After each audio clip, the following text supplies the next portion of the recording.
Hi everyone, welcome back to this channel. In this video, I'm gonna show you how to do sum if doesn't equal to in Google Sheets.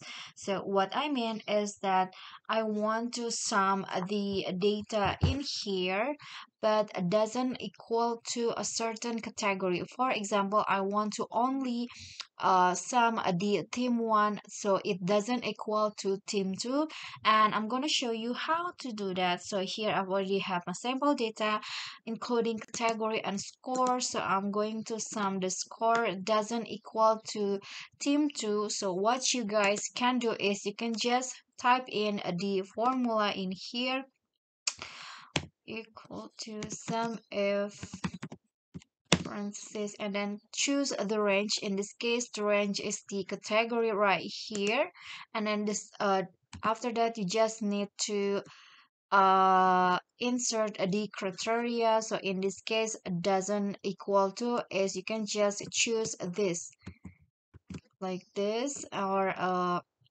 and then you can just for example I want to sum it doesn't equal to team 2, so in this case I'm typing in team 2 in here. Oops. And then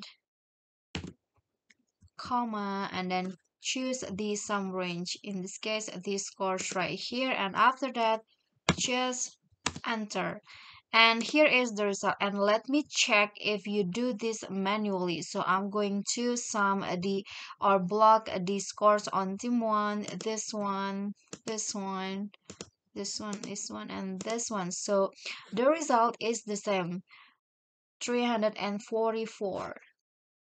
You can see. So that is how you can do sum if doesn't equal to in Google Sheets. And for example you want to change it into team 1, you can do that also in here, and you can see that the result will be the same. Okay,